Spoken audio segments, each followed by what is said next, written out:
Bonjour à tous, je m'appelle Marine, je suis élève avocate. J'ai fait 5 ans de droit à l'université de Tours, donc j'ai fait 3 ans de licence de droit privé, un master 1 carrière judiciaire et un master 2 justice, procès et procédure. Dans cette vidéo, j'aimerais dresser le bilan de ma licence et de mon master 1, donc de 4 années d'études, en faisant abstraction du master 2 parce que je souhaite faire une vidéo à part entière concernant ce master. Je ferai donc ma vidéo en 2 parties. Dans une première partie, je vais vous parler de toutes les difficultés de tout ordre que j'ai pu rencontrer. Et dans une seconde partie, je ferai un peu la liste de ce que m'a apporté cette nouvelle vie, ce que m'ont apporté ces difficultés, ce que j'ai pu tirer comme effet, comme conséquence de ces difficultés. D'abord, première partie, les difficultés que j'ai pu rencontrer. La première difficulté qui s'est imposée à moi a été l'adaptation dans une nouvelle ville. J'ai dû quitter ma ville dans laquelle j'avais effectué mon lycée, qui était une ville de petite taille, pour arriver dans une ville universitaire avec beaucoup de monde, des trams, une vie nocturne beaucoup plus active que ce que j'avais pu connaître dans mon adolescence. Ça a demandé un peu de temps, un peu de concentration, voilà, une grande capacité d'adaptation pour rencontrer de nouvelles personnes. J'étais en résidence universitaire, ce qui a aidé peut-être à faire le contact avec les autres. En tout cas, dans un premier temps, ça a vraiment été vécu chez moi comme une difficulté à surmonter. La seconde difficulté que j'ai rencontrée, c'est bien évidemment l'adaptation à la faculté. C'est un nouveau rythme de vie, on est un peu tout seul. On est beaucoup, mais en fait, on est seul. On est beaucoup parce que l'amphithéâtre est composé de 1200 personnes qui, comme nous, sont incertains quant à leur avenir, ont peur, viennent de quitter leurs parents, viennent de prendre leur indépendance. Et on est seul parce qu'en fait, on est seul confronté à nous-mêmes, à une charge de travail très importante, en tout cas dans le cadre des études de droit.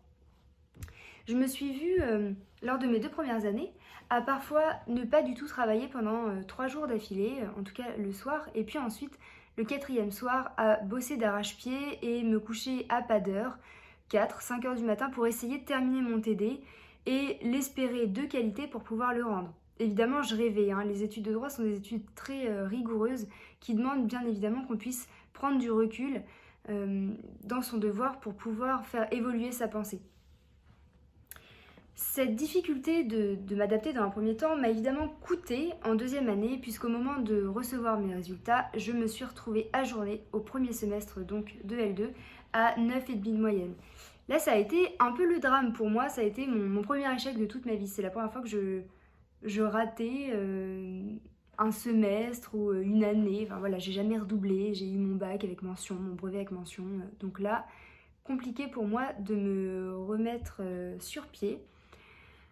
J'ai dû essayer de trouver une façon de travailler, puisque concrètement, j'avais pas encore de façon de travailler, et ça faisait pourtant déjà 1 an et demi que j'étais à la faculté. Dans le cadre de mon 2e semestre, j'ai essayé de compenser, j'ai réussi, donc je suis passée en 3e année, et ce 2e semestre de L2 m'a permis de mettre en place un programme plutôt chargé à respecter afin de pouvoir bosser de manière qualitative et correctement pour pouvoir passer les années sans trop de difficultés.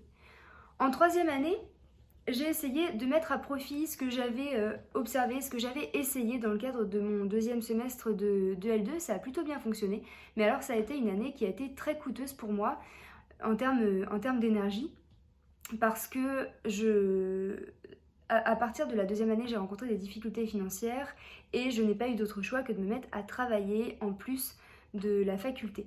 Donc j'allais en cours en fait tous les jours, mais à 17h, je prenais le travail, j'étais babysitter et je travaillais 3 à 4 heures par jour. Là, je compte le temps des trajets, mais en tout cas, voilà, je n'étais jamais chez moi avant 20h, 21h. Donc je pouvais travailler pour la faculté le midi, entre midi et 14h en fonction du nombre de temps du nombre d'heures que j'avais pour manger. Et je me permettais de prendre ce temps-là en fait pour ficher les cours que j'avais eu le matin. Le soir, après 20h, 21h, quand j'étais rentrée chez moi et que j'avais mangé après avoir effectué mes heures pour payer mes études, je me mettais à travailler et j'étais rarement couchée avant minuit. Et là, pour le coup, je bossais presque tous les jours. Je me laissais simplement un jour dans la semaine pour pouvoir quand même effectuer 1 à 2 heures de sport et puis je prenais quand même le dimanche pour me reposer. Mais c'était quand même une année, je fais que te dire quand même, bon c'est pas grave. C'était une année qui était très chargée.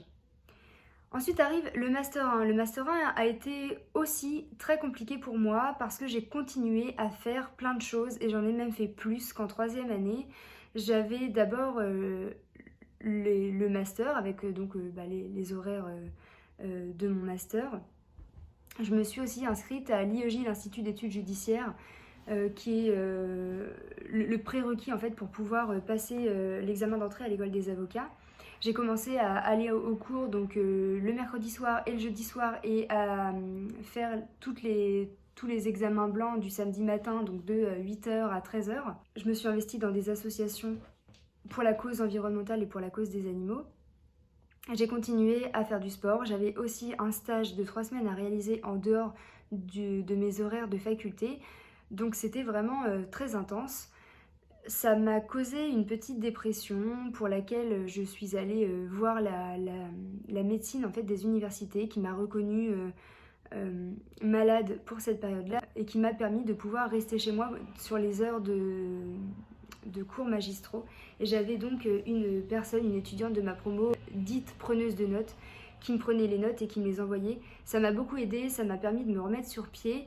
Et puis j'ai pu quand même réfléchir à ce que j'allais faire, me rendre compte que je n'étais pas encore capable de passer le CRFPA, que c'était pas grave, j'allais simplement le passer l'année d'après et ça m'a permis de me motiver, de me donner envie pour faire un Master 2. Voilà, j'en ai terminé avec cette partie sur les difficultés et je vais maintenant entrer dans ma deuxième partie sur les apports. Alors, ce que je retiens de toutes ces années de faculté, ces années avec des difficultés plus ou moins intenses, c'est évidemment qu'il faut toujours rester humble, ne prendre personne de haut, ni ses camarades, ni ses professeurs. Et puis, quand on fait face à une mauvaise note, il ne faut absolument pas penser que le professeur ne nous aime pas ou qu'il n'a pas compris ce qu'on voulait dire. Il faut surtout considérer qu'on a affaire à des juristes, des gens qui ont fait leurs preuves et qui veulent simplement nous aider à devenir aussi justes dans l'analyse que eux ont pu l'être grâce à leurs études. Il faut bien entendu leur faire confiance et puis se remettre en question. J'ai aussi appris à ne pas prendre les échecs trop à cœur et trop personnellement. En fait, je comprends que quand on ne réussit pas un semestre, il faut d'abord se poser les bonnes questions. Pourquoi est-ce que je ne l'ai pas réussi? Est-ce que vraiment j'ai pas bossé, j'ai rien foutu? Et dans ces cas-là, bon, j'ai juste à travailler, ça ira mieux. Est-ce que c'est la méthode qui fait défaut? Il ne faut pas hésiter à parler avec les camarades de promo, ceux qui ont plus réussi, pour voir comment eux se mettent à travailler et prendre exemple en fait sur eux, ça peut beaucoup aider. Enfin, les études de droit m'ont permis d'acquérir une ouverture d'esprit. Elles m'ont appris à nuancer mes propos.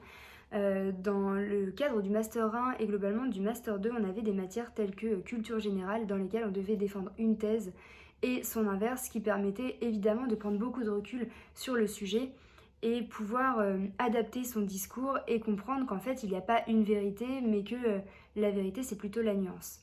Voilà, j'en ai terminé avec cette vidéo, j'espère qu'elle vous aura plu, qu'elle vous aura aidé à y voir un peu plus clair, à vous rassurer, à se rendre compte qu'on peut rater un semestre, on peut redoubler, on peut passer au rattrapage et que pour autant notre vie n'est pas foutue.